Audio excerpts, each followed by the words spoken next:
I can if you wanted to. if I wanted to. You could. I mean, my colleague and I were talking, and he's allotted to techno music, Okay, like nice. Armin van Buren and Dash Berlin and all these guys, Paul Wendick, and he's like sending me all these links to YouTube because they're doing live shows now, right? Yeah, They can't really go to a club, so now they're like spending 2 hours per, playing that music. So yeah, it's good that you just tune into that and you don't have to worry about what you know if it's going to be good or not because they have good performance or whatever. yeah. So I was like, that's pretty cool. So if you're a pianist, right, you can set up a live feed and Right. like, hey, I'm performing. Yeah, one of my businesses is a piano tuning company, Hmm. mostly out of New York City, and I'm in Chicago area right now, but I used Okay. to live there. And we can't tune pianos right now. Like that would just be we would be just totally irresponsible. So, Yes. um, just in order to do something with our time and stay relevant, we put together an online concert. So we streamed live to Nice. Facebook, and we got some of our musicians friend together and did, I think it was like 5 or 6 hours of like Wow. little half-hour sessions with some really great musicians, people who played at Lincoln Center, some Yeah. really great jazz musicians. The quality wasn't 100% because it was, especially because it was a couple of weeks ago and we were just jumping on and Yeah. we had Yeah. to deal Yeah. with everybody's equipment in their homes. Hmm. But yeah, it was fun. It was cool. Yeah. I think I saw it when like the last video you guys posted was on the 11th, Uh-huh. where there was like a 5 hour long session with like, or maybe it was a training session. I can't remember. With piano technicians. Yeah. Yeah. Oh, Yeah. cool. Yeah, you checked that out. Yeah, that was actually fascinating because I mean, I've been doing an education project for piano technicians, like people who tune pianos and stuff. Yeah. And, Yeah. we get a little bit of attention, a little bit of traction, but these Hmm. are piano tuners. They're kind of Luddites actually, right? Because so they don't, there's a little bit skeptical of technology and using it for learning and stuff. And, we got 600 people to register for that event. And Wow. That's never, I don't amazing. think we ever could have done that. It probably would have taken a couple of years to get the point where you could get that many people on. Yeah. Yeah. And Yeah. so that was pretty amazing. We had at least 350 people out live watching at any That's given time. amazing So yeah, because it's such a very niche, right? Niche area, yeah, like pianists, and you're learning from people who have been playing pianos, right? So it's really amazing. And one example that I always go to is Ants Canada is a YouTube channel. When I first ran into it, I have no idea how I ran into it. They had about 250,000 subscribers. I recently checked on them. It's at 6+ million subscribers. okay. And all it is it's 30 minutes to 45-minute long videos where all you is watching ants inside. They have these this huge. I mean, the production value is pretty amazing because there's a commentary going on it on top of it. Okay. But it's fascinating. And then, like, just today, somebody shared marble racing. What the hell? So somebody, they went in their backyard, or they have, I don't know where they are, but it's like a hill, and they basically drew or dug in this course in the sand, and Right. they've got like lots of S curves and some hairpins that, right, Right. and then they got like 10 or 15 marbles they put on top, and then they let them go and see which one, right, like they've got names for each marble, and Uh-huh. and they've got the commentary going as if it's like a race going on. Okay, Right. like peanut butter cup is inching up on White Widow, and let's see Wow. who's gonna make it. And I'm like, and they have like 850,000 subscribers. I'm like, oh my God. I mean, the production value is amazing. And then the commentary, right? So somebody's like, they're just going in to the depth of that niche. And if you imagine, right, people say there's 400 hours of video being uploaded to YouTube every minute, Wow. Yeah. right? So you just think about that, and then in one day, how many hours is getting uploaded, and like who's consuming this content? Like who are these Mhm. crazy people? And Mhm. now that we're home, a lot more people are spending time, consuming crazy amounts of content. Yeah. So it's pretty amazing. Yeah. So let's Yeah, get with the into it. advent of the internet, sorry. Yeah, I was just gonna say with it's the advent no, of no, the go ahead, go internet, ahead. we've just learned, like, how many bizarre things have an audience, you know? And it's almost become there's something kind of annoying about it because it's like you learn that somebody makes a living opening up jewelry by deliveries or something, right? And, like, Mhm. and then I think it's this weird incentivization to want to make money by doing something stupid. Like, Yeah, it's almost like people want to make money by doing, like, what stupid thing can I do to make yeah, money, you know? exactly. And I think, good on the people who have found a way to do it, but at the same time, there's some really, like, intelligent things that you might still want to pursue. Absolutely, and who knows, right? That creating those content is probably their 4 hour a work, 4 hour work week. Right, But then uh, the rest of the time they're spending time with their families because now they've got a incoming stream, right? So right. spending time creating this content that's getting attention, because the idea is, how are you going to attract somebody watching your video? Because one thing with kids, they love watching people Oh, opening toys right, or the yeah. Kinder Egg ones. Like, oh, let me shake this and see what's inside. I'm like, dude, we could be doing this, but then we like, no, we want to do something more intelligent. And then it Right, reminds me of the pet rock, like the guy who came up with the pet rock idea. right. Like, here's a rock you can buy for $20.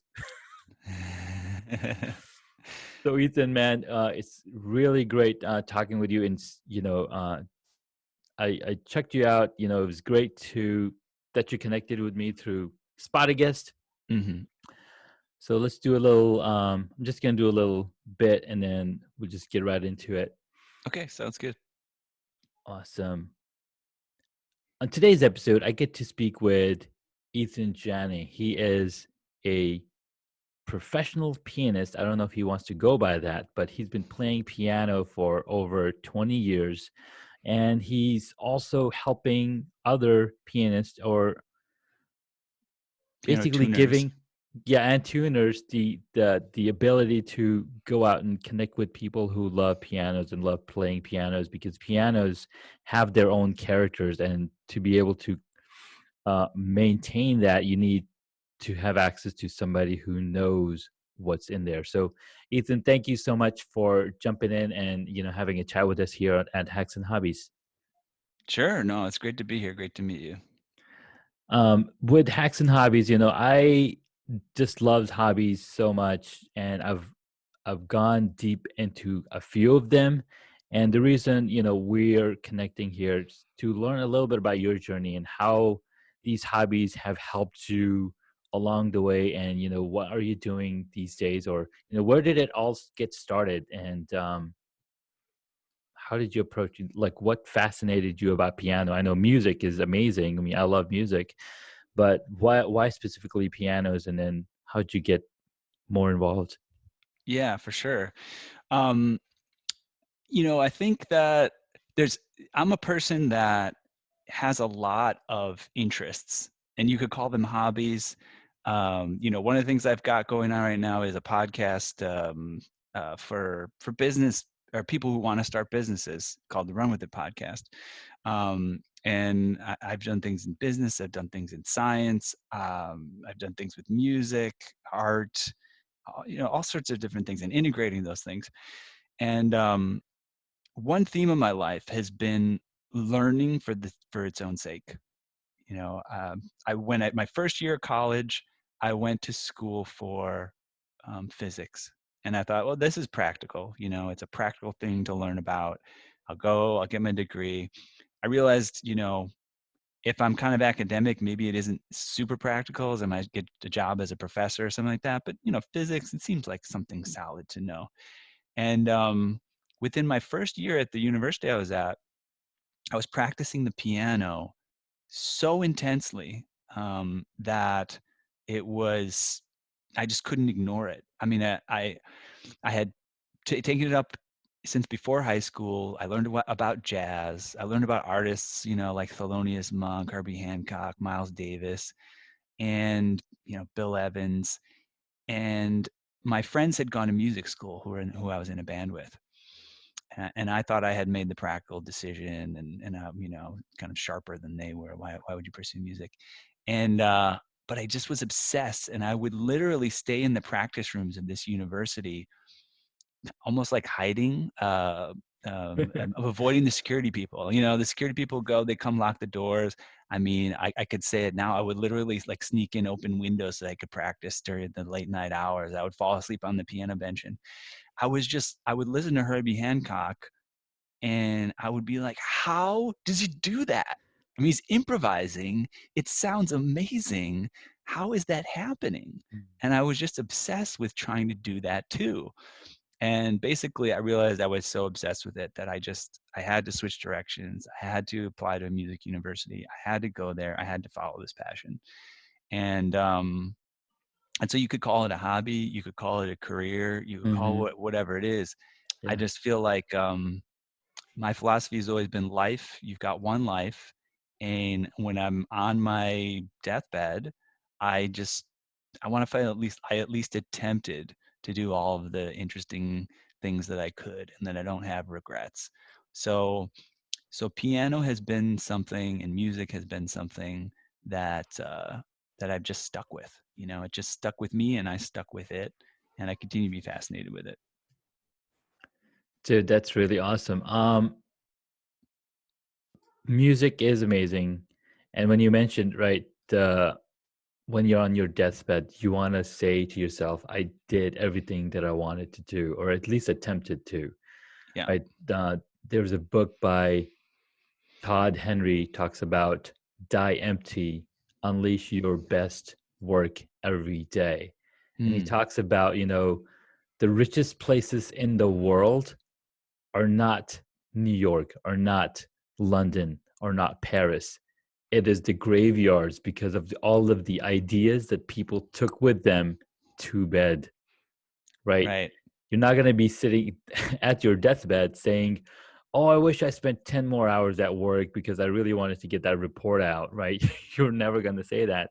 Right. So, pursuing your passion, getting into a hobby that just brings you joy, right? Anything it is, like woodworking, or working with your hands, doing programming, a computer programming, toys programming, any sort of thing, it brings out our curiosity and able to like fulfill that cup of curiosity by Hmm. digging in deeper.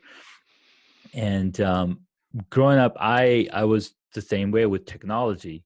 Like initially, I was not introduced to technology till much later, and in high school, got introduced to computers, and then we had one, and I was like, this is really, really interesting. You type a word and it comes up on the screen, or you could do all sorts of things.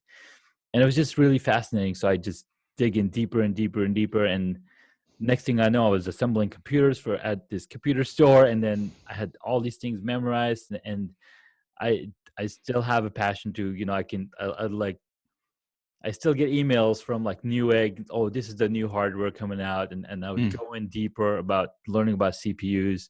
So anytime want, I'm thinking of upgrading. I was like, all right, let's see what's the latest tech. Let's read all about it. So I would like dig in deep and read all the articles about the nano architectures and what's happening in the world. It's fascinating, and I think what you described there, you're sneaking out and going and staying in the piano room, playing the piano, trying to figure out how somebody else created that music with that same instrument. It's really amazing because the ability to go in deeper and not ignore it, I think that's where our human uh the human nature like really comes out.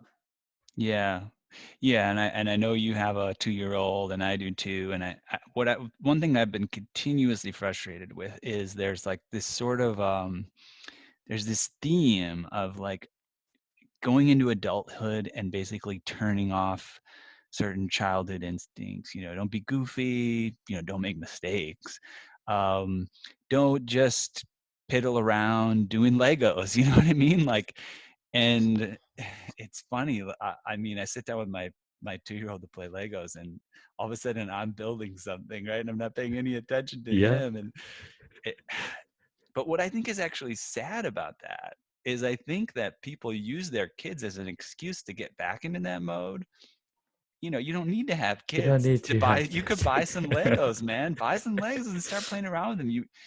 Before we had kids, I remember Christmas time, my nieces and nephews got a marble run game and we were talking about marbles just before Yeah. we started here.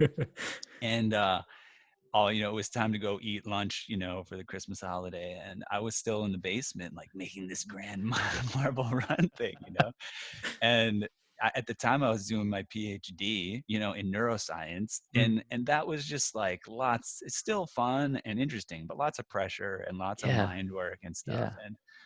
And my wife, probably girlfriend at the time, I forget, but like she was just like, you need this. You need to just do marble run. You can skip lunch. Just keep Mm-hmm. having fun, Yeah. And I think if we all had more time to do that and it was okay, we'd all be actually a lot better off, healthier in mind and body from that kind of thing.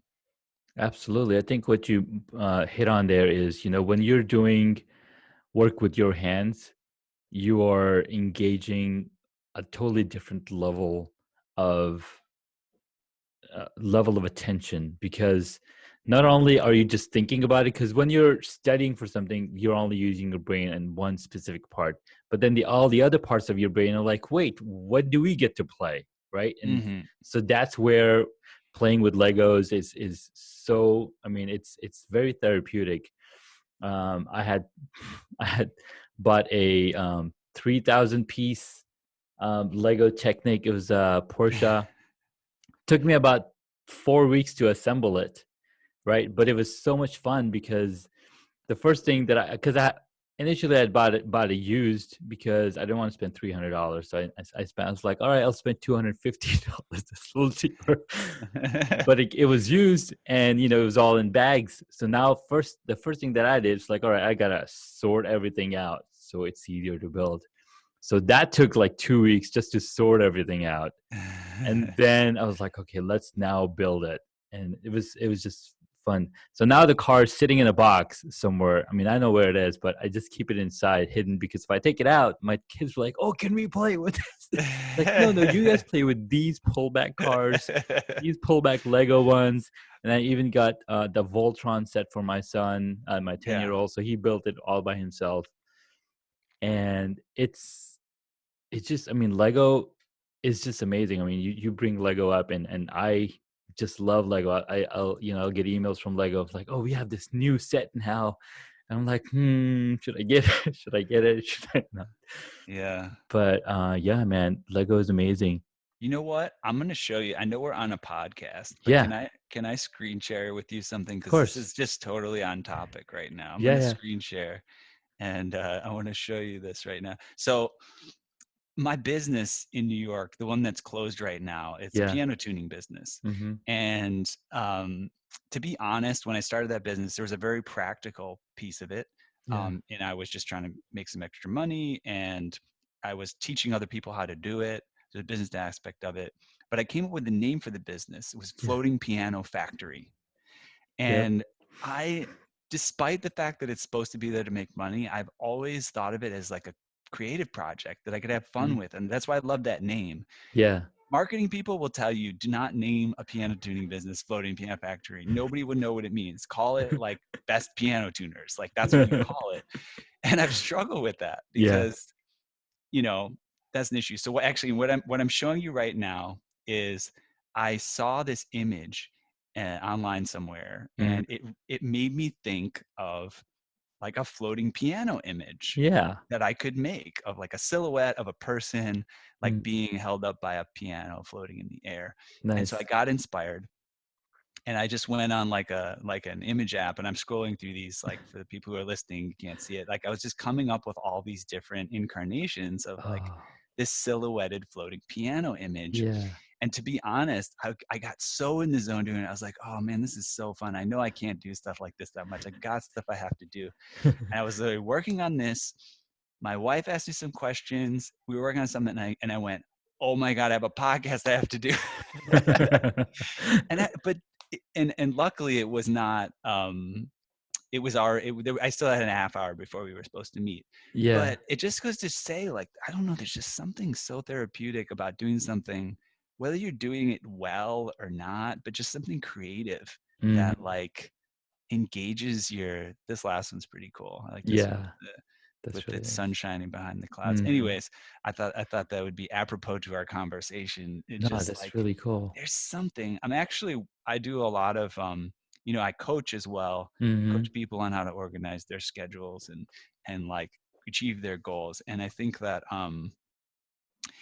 one thing I've been learning about is that we have three main, or you can think of us having three main parts to us: physical, emotional, and mental. Mhm. And it comes from various places. I get it from this Eben Pagan, who's like a guru marketing expert. He does some online courses, but Mhm. he's got it from the power of full engagement a little bit. He's integrated some things, but he has this idea that on those three levels, um, you need to have, like, sort of like hard work, and then you also need to have refreshment.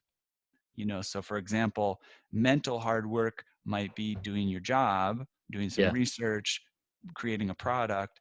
And mental relaxation might be reading a book, or, like, doing like a hobby. Emotional work might be, okay, I have to, like, be on my best behavior with a Mhm. client all day, even though I'm really angry inside, and just like. And then, emotional, like, release might be, going on a date or sharing or getting therapy or something like that. And then physical, right? Physical work, or not work, right? Like just sitting around working Just on a sitting around. computer can be very taxing on your Oh, body yeah. physically. And then, okay, so I need to go run around, or I need to Mhm. go exercise, or just go in a sauna or anything like that. So it's a preface to me saying that I'm suggesting it for my clients, but I realize I need to do it for myself. I've gotten away from sort of creative pursuits for a while, and I Mhm. and I realize it actually might be detracting from my productivity and business potential, Yeah. because I'm overtaxing that system so much and spending so much time on, like, how do I make a business better? And I'm not writing a song or making a picture, or spending an hour doing Legos or something. Yeah. I might actually be hurting myself because I'm Mhm. not rest. You need rest. The muscles need to rest between exercise. It's just all Yes. sorts of parallels in which this needs to happen. So just thought I'd introduce that interesting, valid No, point in our that's conversation. that's really really good because, like you said, you need a balance. We can't have day all the time. We have day and night, so we can rest our bodies, we can rest our eyes. The entire world can, relax, and there's a rhythm in it, right? When Mhm, people mhm, say, "Oh, why can't you be happy all the time?" Well, it's impossible to be happy all the time. You need that depression, you need that sadness mhm, to contrast that, to give it mm, meaning. mhm, And when you're spending so much time in just work, work, work, work, you have to, just let it go and, and mhm, enjoy time doing something that you love. So if you love to work with your hands, maybe you want to build something. So if you build something with your hands, if you're a carpenter and you build something with your hands and you want to relax, well, you would be doing something different by mhm, building with your hands. Maybe you're cooking mhm, because now mhm, you're using your hands. You're still using your hands, but then you're doing a totally different thing, which needs a lot more delicacy. Or maybe you're doing gardening. So hobbies just has a way to engage that. It's almost like you're like when you say it's like a balance, but it's almost like you are giving break to one part of your body and in engaging the other one. Because otherwise, then it's like you have a cat at home that you only pet like once a week, or Mm. you're only paying attention to once in the blue moon. Well, the love that you have between that animal is going to go away because you're not spending that equal amount of time, and it comes with it's like attention. The other things need attention, and our body needs attention, and our loneliness needs attention. So it's all interrelated. I'll give you an interesting perspective on, you know, the power of hobbies or picking something up that you haven't done before. Um, so this integrates like my knowledge of neuroscience, but also just my knowledge of taking up things and working on them.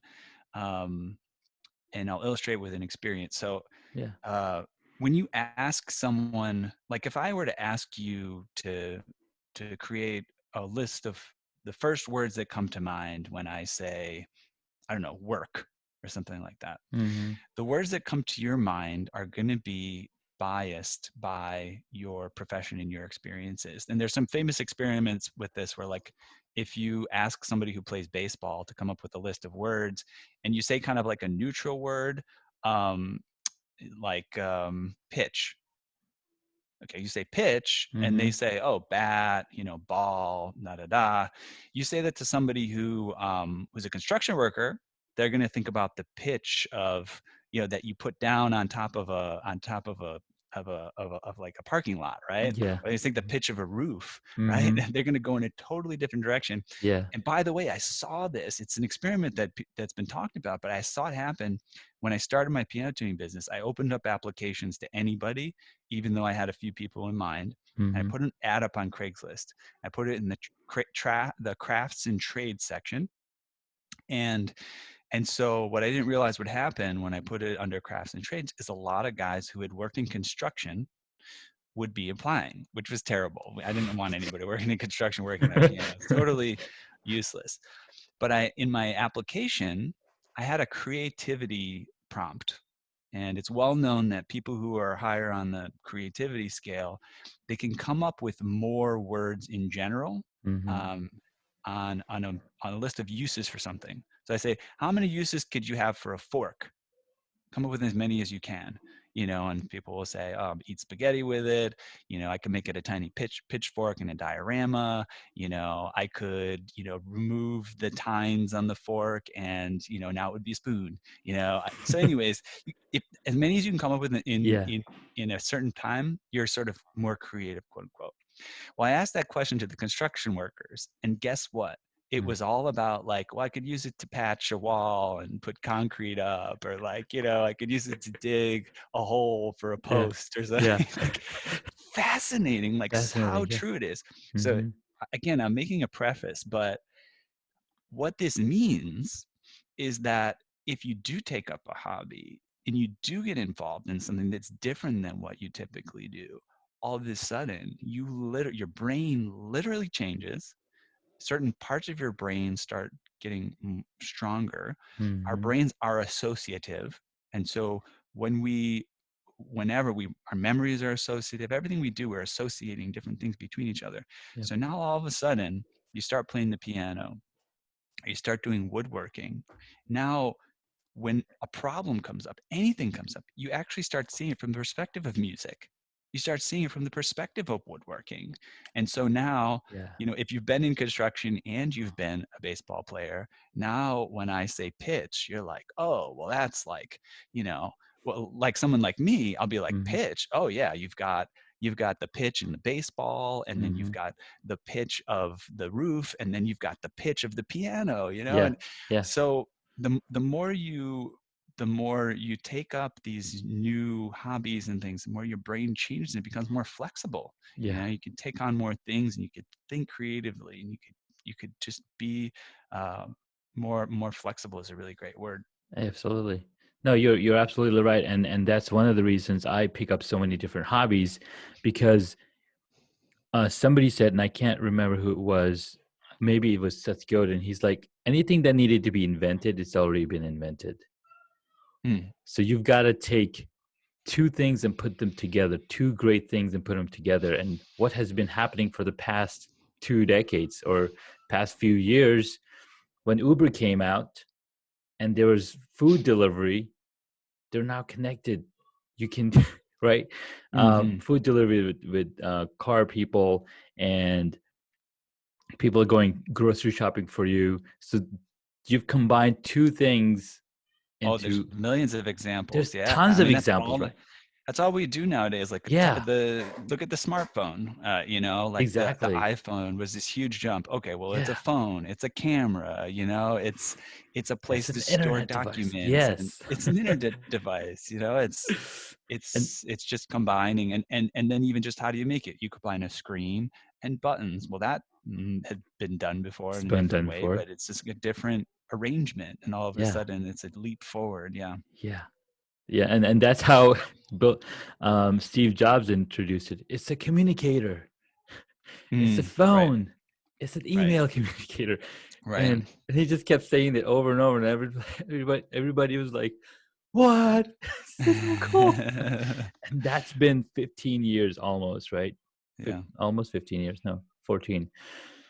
So yeah, man. Putting these things together, and I really like the way you think about things and getting into involved in so many different things just to you know to fulfill your own thirst and curiosity for it. And that's Mhm. one of the reasons I get into so many different things, because I can bring that experience back to my job, to what I do. Like Mhm. I was using a drill motor. I'm like, I wonder why all drill motors are designed the same way. My thumb falls right here. I can switch the reverse and forward, and then I can, press here, and I use my other hand to tighten or whatever. Mhm. Like, wow, the user experience of this thing is phenomenal because anybody can use it.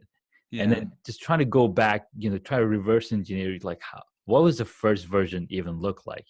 Mm. And it's just interesting to see, like, the evolution of things that we use and evolution of devices and technology. It's just fascinating to see, because so many people bring ideas from different areas and integrate it, and we just are living in a much better world than we were when we initially started.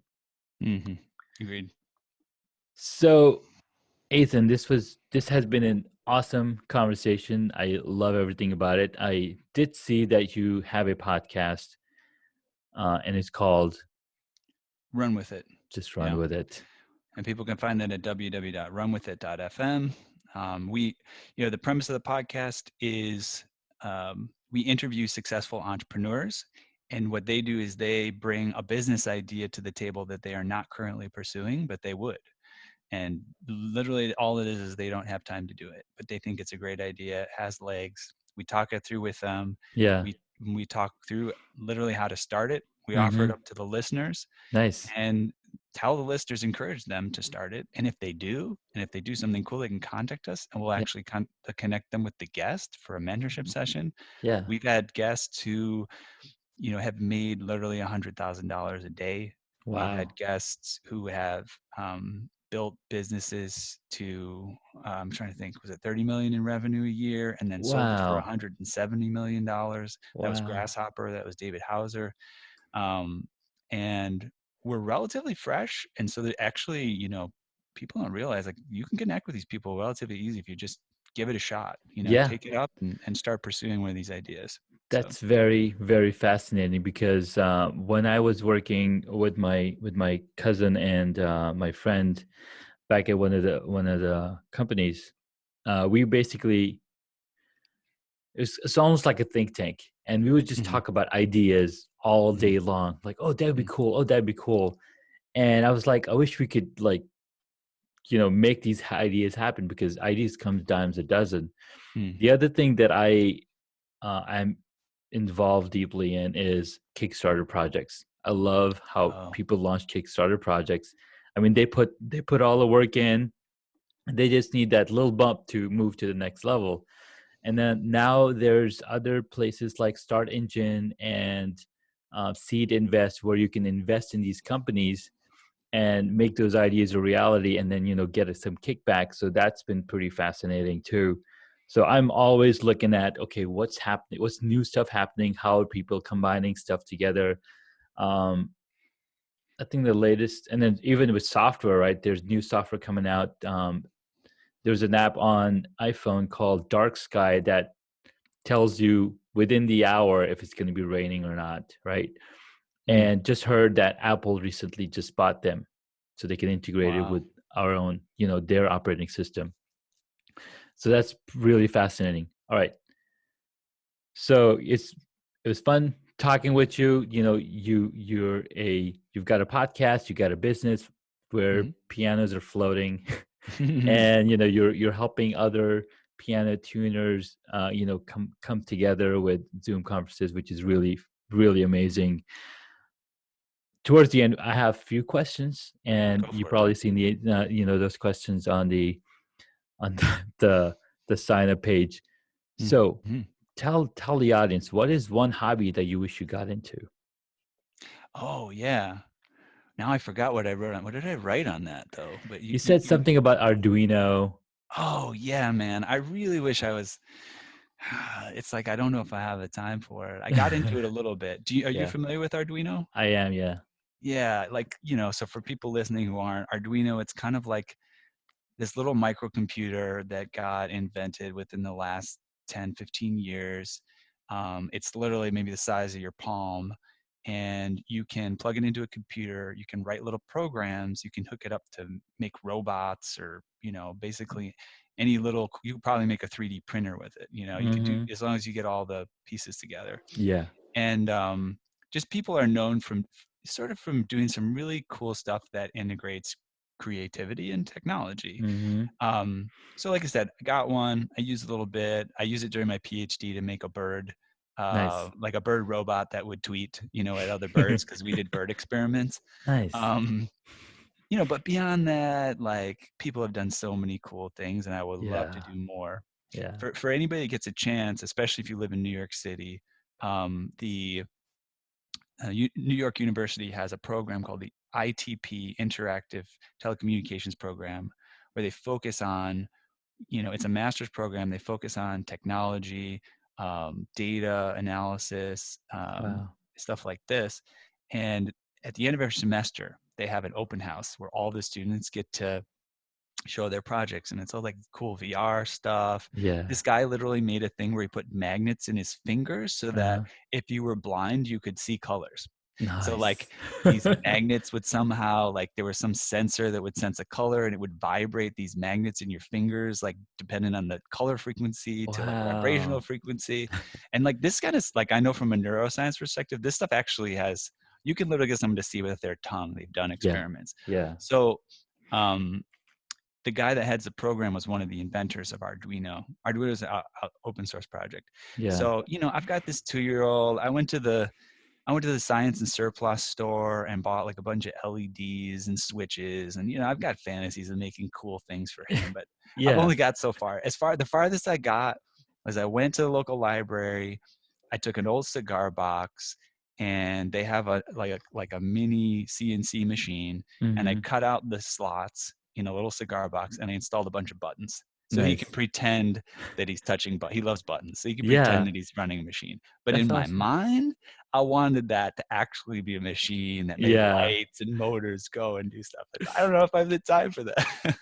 Well, you're instilling some really creative stuff for your kid, for your 2-year-old, and as you grow and as he grows, I'm sure there will be projects that you guys can work together on. It's really fascinating to work, like, just looking at their curiosity and their eyes light up when they figure things out. It's just so fascinating. hmm All right, next question. What did you want to be when you were a child? The first thing that comes to mind when you say that is I had to draw a picture in, I think it was fourth or fifth grade, what I want to be. And I drew a picture of myself. I was an architect and a lawyer. For some reason, I thought I would be both of those things. I always liked building houses out of cardboard boxes. Mm-hmm. Um, Funny aside from that, I I would build these houses out of cardboard boxes, and we had cats, and I would build them so the cats could go in and out of them. And I was this little, like, 8-year-old kid saying, check out my cat houses. And of course, like, I had no idea that that was like a pseudonym for like a house of prostitution. No way. So That's too hilarious. anyways, I still love the concept, like the idea of being an architect. And I may do some, I like real estate, Hmm. and I would love to have just my fantasy, which will become a reality sometime soon, is to Yeah, have a beautiful cliff house on the cliffs of Big Sur in California. nice. But yeah, I still appreciate architecture. I totally don't understand the law. I wish I did. Uh, but I have an appreciation for architecture still. Nice. Talking about architecture, I just somebody shared this channel with me where this guy, he builds airplanes, and it's got these fat wheels, almost like a dirt bike wheel. So Hmm. then he flies off of mountaintops and lands on these flat mountaintops. So what they recently did is they bought this house in a kit, which uses a container. It took them Okay. about 4 months to build the house, Whoa. and it looks amazing. It comes with kitchen, comes with everything. I was like, wow, that's just like fascinating. Yeah. And so a little bit of side on with the architecture and whatnot, because they got to build a house just the way they wanted, put all the pieces together. So that was fascinating. Yeah. Next up, what is your favorite movie or TV show? And if none, how about a book? Oh yeah, and I remember. So there's a book that I'm really excited about lately, and I think it's really great. Also in this that where we're doing this interview where like we're still dealing with quarantine and like who knows, Yeah. a recession, all this kind of stuff. So it's a book called The Last Safe Investment. It's co-authored by a guy named Brian Franklin, Hmm. and blanking on the other author's name right now, but I learned about it through Brian Franklin, and it's just a great book that kind of goes onto a different level than your traditional thoughts about investing, like, oh, get a 401k and all. It doesn't say don't do that stuff, but what it says is like there's a lot of stuff you can do to invest in yourself, that's high leverage and actually quite simple, and Yeah. just walks you through all the ways to think about that and perform that and get good at things that are investments in yourself, so that you're Hmm. setting yourself up for a better future. And we both can see this right now. Yeah. And podcasting is getting huge during the quarantine, of course, Oh, but yes. like this is a great investment just to start a podcast, right? You connect with cool people, as long as you can put the time in, spend an hour, recording, and a little bit of time editing and posting. It's an amazing return on investment. So I don't know if they Yeah. mentioned podcasting specifically in the book, but stuff like that, where it's like, just Hmm. you can do this in your life. It's low investment in terms of time and energy, but high output on the other end of Absolutely. things. Another cool thing that people, I don't know about people, but I was recently introduced that the state of New Jersey is looking for COBOL programmers. Mm, And everyone's like, why COBOL? Well, because mm, their entire unemployment system is running on COBOL. whoa. And so the other day, one of my colleagues posted this link to a YouTube video. It's like a 2-hour introduction to COBOL done by this man. And he's a programmer himself. So he teaches you a 500-page book in 2 hours through this tutorial. Mm, And he says that 80% of all financial transactions happen in COBOL. mm, 95% of all transactions on ATMs use this programming language. The mm. entire Social Security Administration is running on COBOL. Whoa. Trillions of dollars go through the government system using this programming language. And even though there's a lot of furloughed jobs, they are looking to you know, um, pay people to come and help them with the system. In fact, Connecticut, did a hackathon for COBOL engineers. So they're telling all the retirees, because this is a 40 plus year programming language Right. that hasn't been, touched on. And it's so robust that, they didn't have to do anything once they set it all up. So that's been really fascinating too. Like if you have the time to go learn another language, go learn COBOL, because then you can help these systems transition into other, futuristic systems and whatnot. Mm. Yeah, that's fascinating. All right. Next question. Um, this is a movie related. So, what movie would you choose if you got to play a character in it? Oh, movie I would choose if I got to play a character in it. I'm not spend too much time thinking, so this might not be my ultimate best answer, but I'm just gonna say Back to the Future and Doc. Oh man, you picked a really awesome character. Yeah, I mean, I don't Great know. Scott! Yeah, I don't have to say much more. I mean, just Nope, like, nope. yeah, That's awesome. I love it. Who is your favorite superhero? favorite superhero. Okay, that's a great question, and I don't know a lot of superheroes. I'm not like a huge superhero fan, Mm-hmm. but I mean, I'm gonna feel really lame, and I'm just gonna say like Superman or something, or I would say, I guess I would say, and I also don't know this character as well as a lot of people do. Mm-hmm. I don't know he's a superhero per se, but like Michael Bourne, Bourne Identity, like I'd consider that kind of a superhero character, Yeah, yeah. and that would align a little bit more than Superman. Just like kind Nice. of like a self-made superhero who just Yeah. knows so much and is so like in touch with like their body and their talents and their mind, and That's Batman, um, dude. that's Batman. Okay. Awesome. I love it. All right, last question. If you are a board game, what would it be? Okay, if I was a board game, wow. So I'm gonna go where probably nobody else is going, just because it was something that happened recently. I was just putting together a puzzle with my 2-year-old, and I did most of the work because, of course, he doesn't quite understand puzzles yet.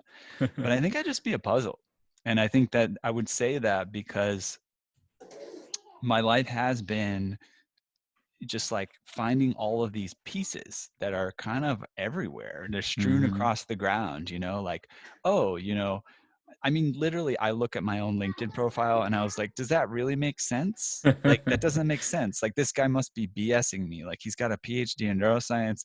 He's a piano tuner. Like, he started some creativity project. He did an artist residency. Like, who is this guy? It's just like made up. So my life is especially recently, because I've now got all this experience with different stuff, is like putting it all together. Like, how do you integrate? Amen. Um, yeah. No, that's really powerful, because it's with the experience in the different areas is when you're able to see it from a totally different level. Like something that's been bothering me and popping on my head is, I don't remember where I read this, but or heard from somewhere about water and why we need water, but there are no calories to water.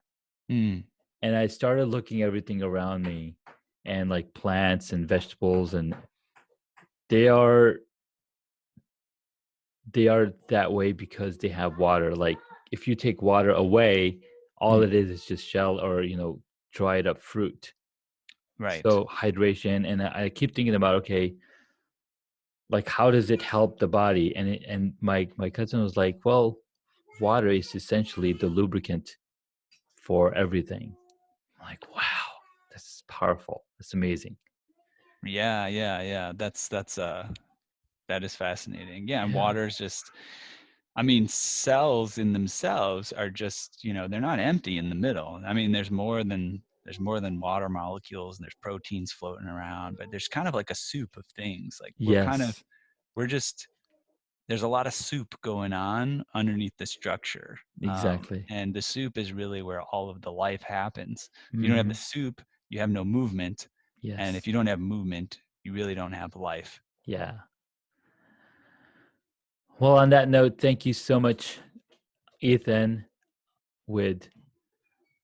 I'm just. I'm tired, man. No problem, man. I've been fasting. Today is the first day of fasting, so. Oh, and now is this religious fasting or just Yeah, fasting? Ramadan. Ramadan just started, so Got it. fasting. So yeah, man, Ethan, this was a ton How of many good. days is the fasting for Ramadan? It's 30 days. So we fast from sunrise Okay, to sunset. got it. So it's almost like intermittent fasting, Right.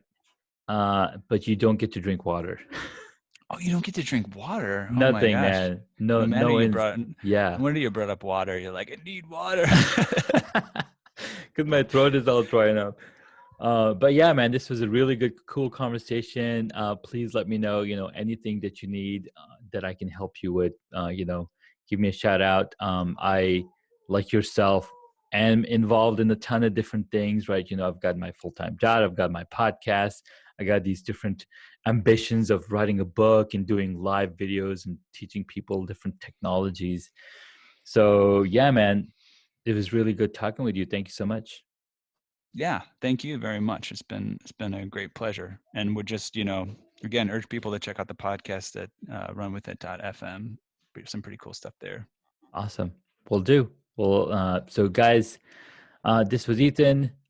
You can check out his podcast on Run With It. And it's an awesome podcast. We talked about it a little earlier. And thanks for all your time. Talk to you Thank you. later.